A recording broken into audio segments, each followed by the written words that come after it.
سمجھدار انسان وہ ہے جو ضروریات زندگی کی تکمیل میں اس طرح لگتا ہے کہ مقصد زندگی نظر انداز نہیں ہوتا۔ سمجھ میں آئی بات؟ بہت سادہ سے لفظوں میں کہنے کی کوشش کر رہا ہوں۔ اور بڑا ناسمجھ انسان وہ ہے کہ جو ضروریات زندگی میں کمانے میں اس طرح لگتا ہے کہ زندگی کا مقصد نظر انداز ہو جاتا ہے۔ وہ کبھی کبھی مجلسوں میں اجتماعوں میں آ کر سننے کو ملتا ہے، لیکن اس کی اپنی زندگی میں وہ ضروریات زندگی کی مشغولیت اتنی ہوتی ہے، ذہنی مشغولیت بھی اور عملی مشغولیت بھی، کہ مقصد زندگی کے بارے میں سوچنے کا وقت ہی نہیں ملتا۔ کیا میں آپ لوگوں سے یہ کہہ سکتا ہوں جو یہاں بیٹھ کر سن رہے ہیں یا کہیں بیٹھ کر سن رہے ہیں، جو مرد ہیں یا خواتین، کہ کیا آپ سوچیں گے 2 منٹ کہ آپ کی زندگی ضروریات زندگی ہی میں لگی ہوئی ہے؟ زندگی کے مقصد کے بارے میں کچھ سوچنے کا وقت ملتا ہے آپ کو؟ کیا آج کل اکثر لوگوں کی زندگی، ان کا وقت، ان کی توجہ ضروریات ہی میں لگی گزر جاتی ہے؟ مقصد کے تذکرہ تو شاید ان کے ہاں اگر وہ کسی دینی مجلس میں نہ شریک ہوں تو کبھی زندگی میں ان کے کان میں زندگی کا مقصد پڑے ہی نہ۔ ہر وقت سوتے جاگتے چلتے پھرتے، صبح شام دن رات، بس صرف ضروریات زندگی کا مسئلہ ہے۔ ایک مکان، پھر دوسرا بہتر مکان، پتہ نہیں کیا کیا۔ بہت ناسمجھ ہے یہ انسان، بڑا ناقدرہ، بڑا ناقدرہ۔ اور اسلام اس سے راضی کبھی نہیں ہو سکتا، کبھی نہیں ہو سکتا۔ ایسے آدمی سے، ایسے مرد یا عورت سے جو مقصد زندگی کو بھلا کر ضروریات زندگی میں لگا ہوا۔ ضروریات زندگی میں لگنا کا مقصد ہی یہ ہونا چاہیے کہ میں مقصد زندگی میں لگ سکوں، بس۔ ضروریات زندگی میں اتنا لگنا جتنا زندگی کے مقصد میں مددگار ہو، یہ بہت بڑی عبادت ہے، بڑی نیکی۔ اور اتنا لگنا کہ مقصد زندگی بھول جائے آدمی، اس کا وقت ہی نہ ملے، یہ خطرناک ترین غلطی اور گناہ ہے۔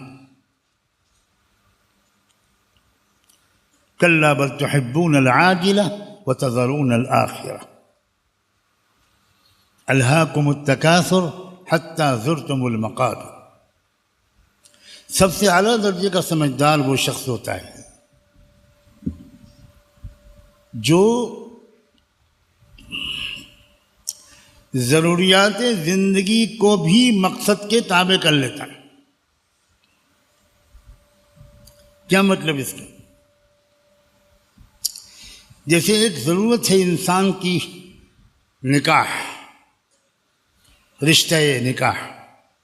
اب وہ اعلیٰ درجے کا سمجھدار ہے کہ جو رشتہ اس جگہ پر کرتا ہے کہ جس جگہ پر رشتہ کرنے سے اس کو امید ہوتی ہے کہ اس رشتے کے بعد، اس رشتے کے نتیجے میں مجھے اپنے مقصد زندگی میں لگنے میں اور آسانی ہو۔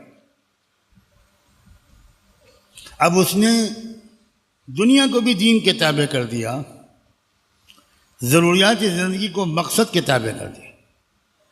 اللہ کے رسول نے سارے رشتے اسی مقصد کے تحت کیے۔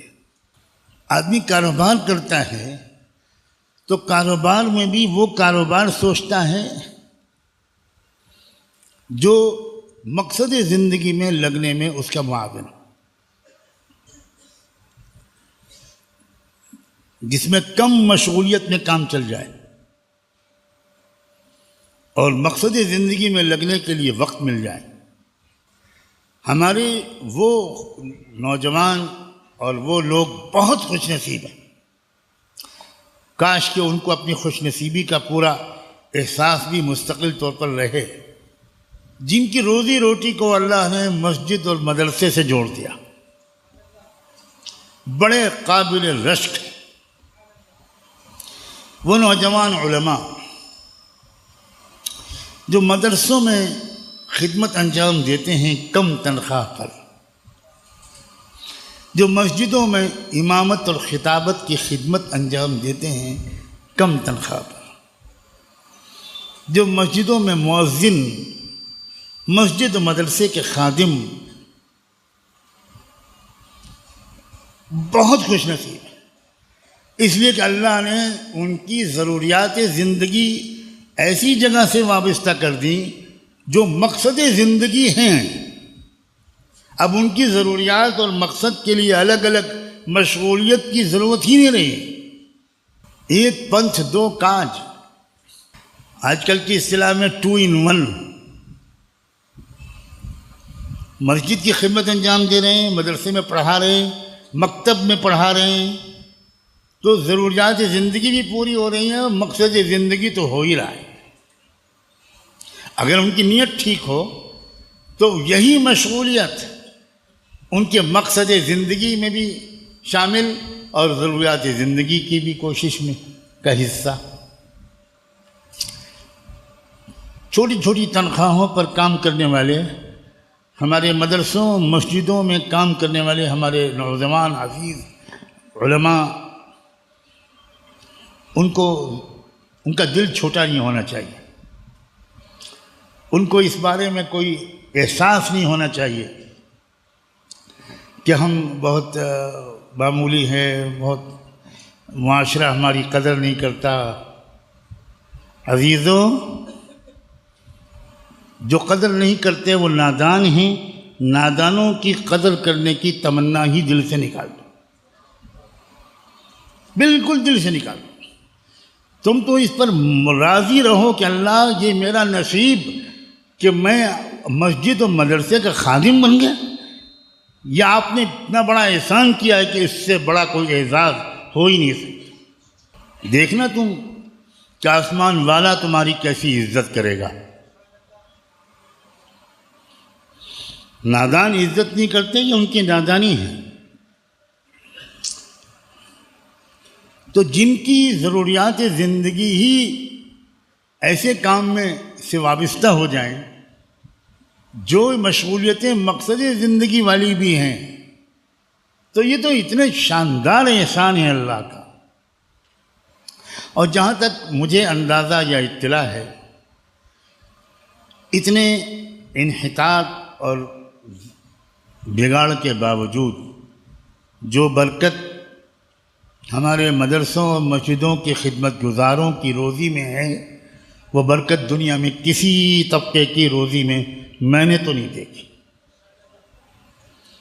لوگوں کو یقین ہی نہیں آتا کہ آپ کا گھر اتنے پیسے میں کیسے چلتا ہے، یقین ہی نہیں آتا۔ اب مشکل یہ ہے کہ وہ انگریزی ہی سمجھتے ہیں، اور برکت کے لیے انگریزی میں کوئی لفظ ہی نہیں۔ سمجھو انگریزی پڑھنے والوں، اچھا اس برکت، اس زبان میں برکت کا لفظ اس لیے نہیں ہے کہ اس قوم اور اس کی آمدنی، اس کے وقت اور اس تہذیب میں ہی برکت نہیں، تو اس زبان میں کیسے آئی؟ زبان کے الفاظ تو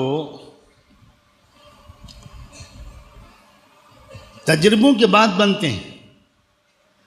جس قوم کو برکت کا تجربہ ہی نہیں ہوا تو اس کے لیے کوئی لفظ ہی نہیں ملے گا۔ اب ہمارے کم سمجھ کم عمر لوگ زیادہ خوش نصیب سمجھتے ہیں ان کو جو انجینئر، ڈاکٹر، ماشاءاللہ۔ شیخ الاسلام ابن تیمیہ رحمۃ اللہ علیہ کہا کرتے تھے، فقیرانہ زندگی گزارتے تھے ابن تیمیہ،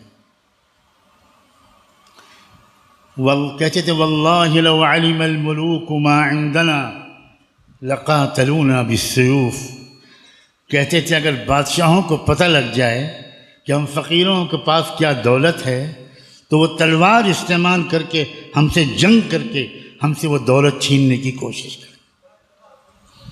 میں اپنے نوجوان طلبہ کو سمجھا رہا ہوں، خبردار دنیا کی طرف نگاہ اٹھا کر مت دیکھنا۔ لا تمدن عینیک الی ما متعنا به ازواجا منہم زہرۃ الحیات الدنیا، یہ اللہ نے کس سے کہا ہے؟ سید الانبیاء رحمت دو عالم صلی اللہ علیہ وآلہ وسلم سے اللہ نے کہا آنکھ اٹھا کر مت دیکھنا میرے پیارے محمد، ان دنیا داروں کو ہم نے جو دنیا کی کچھ چیزیں دے دی ہیں ان کی طرف آنکھ اٹھا کے مت دیکھنا۔ کون جانتا ہے ان کے زمانے کے مالداروں کے نام اور اس فقیرانہ زندگی گزارنے والے نبی رحمت کے نام پر دنیا قربان،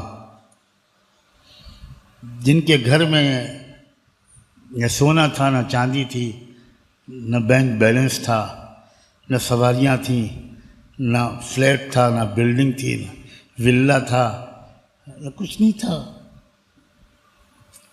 پھٹا پرانا تکیا، ٹوٹا پھوٹا بستر، ادھار لیے کر جلنے والا چراغ جس میں تیل بھی ادھار سے لیا ہوا جل رہا تھا۔ مگر کیا ان سے بڑھ کر معزز انسان اس آسمان کے نیچے پیدا ہوا؟ عزت کا تعلق پیسوں سے نہیں ہے، ہرگز نہیں ہے، عزت کا تعلق تقوی سے ہے۔ ان اکرمکم عند اللہ اتقاکم، اللہ ہم کو تقوی والی عزت عطا فرما، تقوی نصیب فرما اور ضروریات زندگی کو ہمارے اوپر غالب نہ ہونے دے۔ جو انسان یہ سمجھ جاتا ہے وہ اپنے بچوں کو تعلیم بھی وہ دیتا ہے جس تعلیم کے ذریعے بچے مقصد زندگی میں لگیں، ضروریات زندگی کی بہت زیادہ فکر نہ کریں۔ میں اپنے مدرسے کے بچوں سے خاص طور پر یہ بات وقتاً فوقتاً کہتا رہتا ہوں، آج پھر کہتا ہوں۔ آج تو کچھ بچوں کو لینے کے لیے ان کے پیرنٹس بھی آئے ہوئے ہوں گے، خدا کرے وہ بھی سنیں، اس لیے کہ آج ہمارے بچوں کی ششماہی امتحان کے بعد کی چھٹی ہو رہی ہے۔ ہمارے بچے چونکہ یہ تعلیم بھی پڑھ رہے ہیں اور وہ تعلیم بھی پڑھ رہے ہیں، کہیں ہمارے بچوں میں سے کسی کے ذہن میں یہ نہ آئے، اور مجھے خطرہ ہے کہ آ رہا ہے، اور میں مسلسل اس خطرے سے مضطرب رہتا ہوں۔ کہیں بچوں کے ذہن میں یہ نہ آئے کہ اچھا ہوا اس مدرسے میں پڑھ رہے تو اصل میں یہاں کیا ہوگا، 12واں پاس کریں گے، پھر یہ کریں گے، پھر وہ کریں گے، پھر ڈاکٹر بنیں گے، خوب پیسہ کمائیں گے، تم قیامت کے دن میں تمہارا گریبان پکڑوں گا، گواہ رہنا، اور میں اللہ سے کہوں گا کہ اللہ ہم نے یہ مدرسہ اس لیے نہیں قائم کیا تھا۔ اگر ہمارے مدرسے کے بچے بھی مدرسے کی خدمت، مدرسے میں پڑھانا، مسجد میں امامت و خطابت، دینی تعلیم، اگر اس کو حقیر سمجھنے لگے تو اس سے بڑی ناکامی ہماری کوئی نہیں ہے۔ میں تمہاری ناکامی نہیں کہتا، اپنی ناکامی کہتا، ہم تم کو سمجھا ہی نہیں پائے۔